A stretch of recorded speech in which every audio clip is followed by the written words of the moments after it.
ಕೋಗಲು ಲೇಔಟ್ನಲ್ಲಿ ಅಕ್ರಮ ನಿವಾಸಿಗಳಿಗೆ ಮನೆ ಭಾಗ್ಯ ಸಿಗ್ತಿದೆ. ಕಾಂಗ್ರೆಸ್ ಸರ್ಕಾರದ ನಿರ್ಧಾರಕ್ಕೆ ಭಾರಿ ಆಕ್ರೋಶ ವ್ಯಕ್ತವಾಗ್ತಿದೆ. ಕನ್ನಡಿಗರಿಗೆ ಅನ್ಯಾಯವಾಗ್ತಿದೆ ಅಂತ ಆಕ್ರೋಶವನ್ನ ವ್ಯಕ್ತಪಡಿಸುತ್ತಿದ್ದಾರೆ. ಕೋಗಿಲು ಲೇಔಟ್ನಲ್ಲಿ ಅಕ್ರಮವಾಗಿ ಇರುವಂತಹ ನಿವಾಸಿಗಳಿಗೆ ಈಗ ಮನೆ ಭಾಗ್ಯ ಸಿಗ್ತಿರೋಂಥದ್ದು. ಕನ್ನಡಿಗರಿಗೆ ಅನ್ಯಾಯವಾಗ್ತಿದೆ ಅನ್ನುವಂತಹ ಕೂಗು ಕೇಳಿ ಬರ್ತಾನೆ ಇದೆ.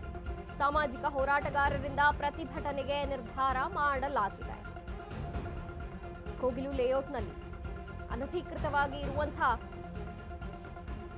ನಿವಾಸಿಗಳಿಗೆ ಇದೀಗ ಮನೆ ಭಾಗ್ಯ ಸಿಗ್ತಿರುವಂತದ್ದು. ಸರ್ಕಾರ ಮಲತಾಯಿ ಧೋರಣೆಯನ್ನ ವ್ಯಕ್ತಪಡಿಸ್ತಿದೆಯಾ? ಹಾಗಾದ್ರೆ ಅರ್ಜಿ ಹಾಕಿದ ವ್ಯಾಪಾರಿಗಳಿಗೆ ಅನ್ಯಾಯವಾಗಕೂಡದು, ಬೀದಿ ಬಳಿ ವ್ಯಾಪಾರಿಗಳಿಗೆ ಅನ್ಯಾಯವಾದ್ರೆ ಹೋರಾಟ ಮಾಡ್ತೇವೆ ಅಂತ ಬೆಂಗಳೂರಿನ ನಿವಾಸಿಗಳು ಹುಟ್ಟೂರು ಬಿಟ್ಟು ಹೋಗುವ ಸ್ಥಿತಿ ಉಂಟಾಗಿದೆ. ಎಲ್ಲಿಂದಲೋ ಬಂದವರಿಗೆ ಮನೆಗಳು ಸಿಗ್ತಿದೆ. ವ್ಯಾಪಾರಿಗಳು ಅರ್ಜಿ ಹಾಕಿದ್ರೂ ಸರ್ಕಾರ ಕೇರ್ ಮಾಡ್ತಿಲ್ಲ. ರಾಜ್ಯಪಾಲರಿಗೆ ಮನವಿ ನೀಡಿದ ಸಾಮಾಜಿಕ ಹೋರಾಟಗಾರರು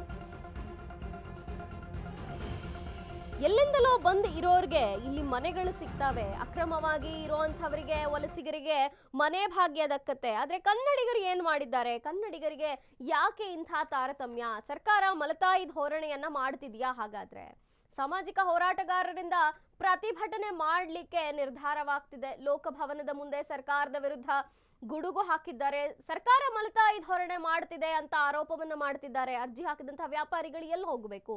ಕನ್ನಡಿಗರೇ, ಅದರಲ್ಲೂ ಬೆಂಗಳೂರು ಬಿಟ್ಟು ಹೋಗುವಂತಹ ಸ್ಥಿತಿ ಉಂಟಾಗಬೇಕಾ? ಹಾಗಾದ್ರೆ ಎಲ್ಲಿಂದಲೋ ಬಂದಂತಹ ಅಕ್ರಮ ನಿವಾಸಿಗಳಿಗೆ ಮನೆ ಕೊಡ್ತೀರಿ, ಆದ್ರೆ ಅರ್ಜಿ ಹಾಕಿದಂತಹ ಬೀದಿ ಬಳಿ ವ್ಯಾಪಾರಿಗಳಿಗೆ ಅನ್ಯಾಯವಾದ್ರೆ ಉಗ್ರ ಹೋರಾಟವನ್ನ ಮಾಡ್ತೇವೆ ಅಂತ ಇದೀಗ ಎಚ್ಚರಿಕೆಯನ್ನ ಕೊಟ್ಟಿದ್ದಾರೆ. ಅಕ್ರಮ ವಲಸಿಗರಿಗೆ ಸರ್ಕಾರ ಮನೆ ನೀಡೋಕ್ ಮುಂದಾಗಿದೆ. ಆದ್ರೆ ಕನ್ನಡಿಗರು ಏನ್ ಮಾಡಬೇಕು?